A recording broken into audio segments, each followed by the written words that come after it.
Rich people will never tell you guys this, but business credit is the ultimate hack on how you can be able to access millions of dollars in credit. In this video, I'm going to break down everything you guys need to know about business credit and why you guys should stop using your personal credit today. So I hear a lot of people talking about business credit, and what they're going to tell you guys is to go ahead and get a net 30 account, a net 60 account, shit, even a net 90 account. I'm going to show you guys the fast way of being able to build business credit and also show you guys the pros and the cons of having business credit. So let's go ahead and get into it right now, man. Alright guys, so really the reason why rich people use business credit is because of the fact that it doesn't get reported on your personal side. So whenever you guys go ahead and get a business credit card, most of the times, like 90% of business credit cards will not report on your personal side whatsoever. Now, why this is so amazing is because of the fact that you guys can be able to actually go ahead and get a car, get a house, and not even hurt your personal credit, while you guys can be able to leverage your business credit to be able to use it for investments.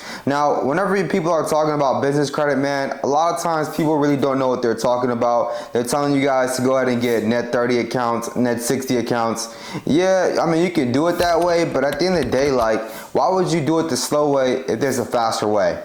So really the reason why a lot of people use business credit is, one, it doesn't report to your personal side. Two, the bag is a lot bigger on the business side. Three, it's going to be able to help you guys get larger corporate accounts. It can be able to help you guys out with a lot of inventory and also equipment for your business. So whenever you guys are starting off that business, you're not so much in the red, and you can be able to actually help your business grow. And as your business grows, you can be able to leverage your business credit to be able to make more money later on. Honestly, if you don't know what you're doing, don't buy a shelf corporation. And what shelf corporations are aged corporations that have been in business for a while. So for example, if somebody has had a business before and they actually established business credit and now they want to sell the business, that's what a shelf corporation is. So somebody else would have had that business and now you're buying it and taking it over. If you don't know what you're doing, don't go ahead and play with them. So if you guys have a business that's older than 2 years, trust me guys, they're going to want to see those tax returns. And if you don't have them, it's going to be a flat no. So at the end of the day, know what you're doing before you guys go ahead and jump into that.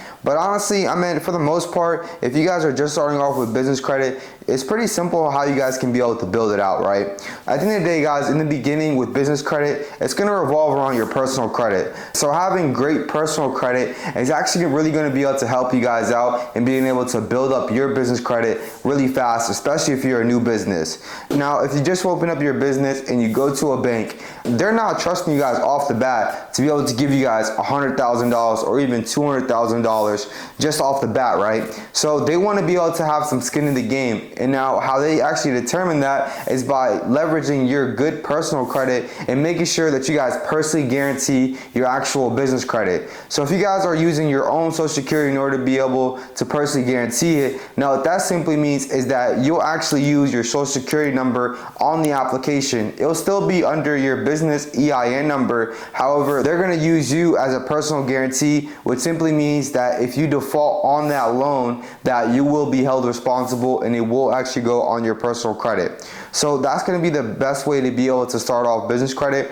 right off the bat. Now, business credit is a little bit different than personal credit, right? So, I mean, at the end of the day, you have personal credit, like, trust me, guys, if you go on personal credit and you guys try to run it up, like, say, for example, you try to run up your credit cards and use it like a business, one, they're going to charge you guys a significant amount of interest rates, right? And so business credit, you will still get charged interest rates, but there's going to be a lot more flexibility on how they determine that. Now, second, with personal credit, right, if you guys have high utilization, which will significantly reduce your credit limits or actually have you guys liable to pay off the rest of the balance. So personal credit was never intended to be able to actually run a business. Personal credit is only for emergencies, like regular things such as shopping, groceries, flights, stuff like that, right? So at the end of the day, personal credit is not meant for a business, because a lot of times if you guys are running a business, and a lot of business owners know, you might not get paid next month. You have to be conscious and know that you can be able to cover those expenses. Personal credit will never give you guys as high of limits as business credit, because I mean, at the end of the day, like, if a consumer is just getting a personal credit card, they'll give them $5,000, $10,000, $20,000, and if you get paid really well and have a lengthy credit history, you might be able to get those $50,000 and $80,000 credit cards, but it's not going to be as likely, right? So with that being said, with personal credit, it's a lot lower limits, and you also get penalized a lot if you guys have high utilization or you miss any type of payments. So with business credit, the more money that you actually use and actually pay off right, the better your business looks. So it makes a lot more sense if a business is actually going to use, say, $50,000 every single month, and maybe they don't go ahead and pay it off right away, but if they start making payments, that's really what it counts. And so I'll break down a little bit about how business credit is actually scored later on in this video, so definitely stick around. But I just kind of want you guys to understand that personal credit and business credit, they're two differently complete monsters, right? So business credit definitely gives you guys that flexibility and being able to actually use it to leverage your business. Now with personal credit, man, like, you don't want to mess up your personal credit, because one small ding, one small missed payment, one high utilization amount is really going to hurt your credit score. So what rich people really do, especially if they know they're going to get into business, is that they'll just use their good personal credit, get some $5,000, $10,000 credit cards, right? And they'll barely use it. You do want to leave a little bit of a balance, like go get some gas, man, or something like that, so you guys can be able to have that small balance reflecting on your credit report. But you don't want to use more than 10% or even 5% of your utilization. So what they'll do is basically they'll use the bare minimum on their personal side, and they'll use their good personal credit, man, to be able to leverage it so they can actually get larger amounts of business credit. So you guys already have a $5,000 or even a $10,000 credit card on your personal side, then on the business side, they're gonna double or even triple that. Because if you're a businessman, you need to be able to spend money, and businesses spend a lot more than any type of consumer. And that's why they give out higher limits on the business side. So if you're really smart with it, right, you're gonna be able to actually leverage your personal credit to get business credit. I mean, just like Rockefeller says, own nothing but control everything. And the whole play, right, is leverage at the end of the day. You want to be able to take yourself out of the equation, right? And so what I mean by that is that you want to separate yourself from your business. And how you actually do that is by actually leveraging your good personal credit and getting business credit. Yeah, I mean, at first you're gonna have to personally guarantee some loans or even some credit cards, but so as you guys grow and get more lines of credit on your business side, they're gonna trust you guys a lot more, and you won't even need to really use your social security number anymore. So then you kind of separate yourself out of the equation by being able to get only business credit. People really don't understand that every one of us is a business, right? So whether you guys are working a 9 to 5 or a side hustle, you're still a business at the end of the day. And even when I was working a job, right, I've never considered myself as employed by anybody. I always consider myself as self-employed, because there's nobody that's gonna get me up, there's nobody that's gonna bring money to my table or help me get that sale. So at the end of the day, like, we all have this false reality of having a job and thinking that we don't have a business. If we can actually be able to flip our mindset and think of ourselves as a business, have a business savvy mindset, we always put ourselves in these small categories of thinking that, oh, I only do 9 to 5 or I only do this type of job. Like, you guys got to get out that mindset, because once you start pigeonholing yourself and boxing yourself in, then you're not able to grow any further. And who cares if you have a 9 to 5? There's plenty of people that have 9 to 5s. 4 out of 5 millionaires in America are actually employed. So don't let anybody trick you guys into thinking that a 9 to 5 is lame. Like, listen, whatever you guys need to do to be able to feed your family, that's gangster. So don't let nobody tell you anything else at the end of the day.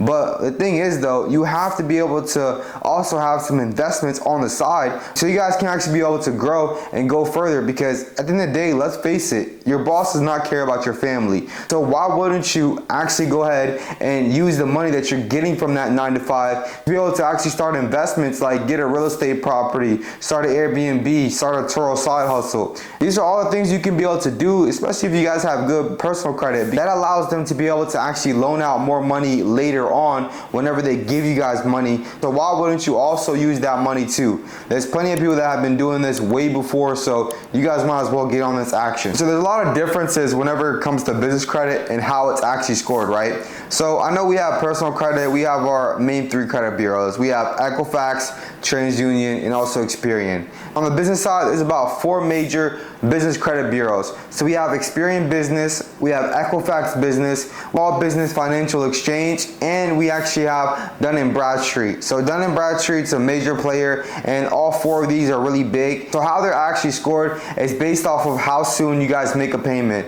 So your business credit is really determined by how soon you guys actually make a payment. You make a payment sooner, you're gonna have a higher business credit. You make a payment later, you're gonna have a lower business credit score. So that's all that really matters. But at the end of the day, guys, I know a lot of people are stuck on your paydex score or this and that. So listen, guys, like at the end of the day, if you go to a bank and you try to go ahead and get funded, nobody's asking you about your paydex score. What they're gonna care about is how long you guys have been in business. Have you ever got any business funding? Also, what's your personal credit look like? Listen, guys, I know a lot of people are talking about paydex scores and I wanna have an 80 paydex score and all that, which is cool at the end of the day, but a lot of times those paydex scores are used by vendors such as net 30 accounts, net 60 accounts, or even like net 90 accounts. But that's not gonna help you guys go into a bank and get funded. So every time I've ever went to a bank and got business funded, I've never been asked about my paydex score. What they care about is, can you pay this loan off back? Do you make enough money to be able to do so?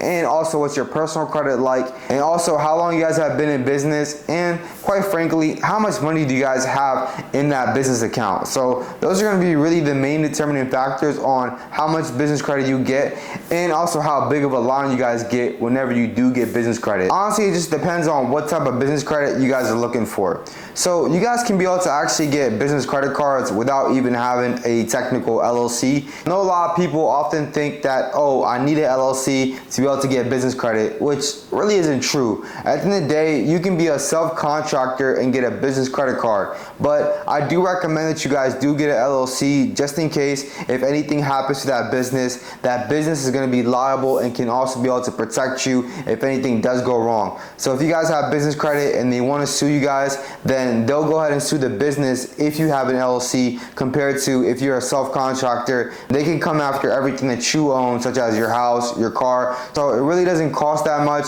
Go ahead and go to your state, find out how much they actually charge for LLC, and just file it. And so when you guys go ahead and get that LLC, what you'll need to do though is actually properly structure your LLC. So what you're gonna need is a different business address. Please guys, don't get a PO box or a Regis box that's like a UPS or whatever. So just don't get a PO box. Make sure you guys go ahead and get an office space, especially if you guys are using a virtual address. Then what I want you guys to do is get a business phone number and get a business website. That's really important. After you guys go ahead and get a business website, go ahead and actually get your Dun & Bradstreet number, which is one of the major business credit bureaus. So they're gonna give you guys a number. It's gonna make your business profile look official. And lastly, what you guys need to get is an EIN number. This is from the IRS and it's basically like your social security number for your business. These are really important factors in order to be able to get approved right away for your business credit, because let's face it guys, these banks are very, very smart. They want to make sure if they're giving out some money, it's to a real business. And I wouldn't be surprised if you guys apply for a business funding. They might go to your website, they will Google your address just to make sure it's a real business. If anything looks fishy, they're automatically going to deny your business application.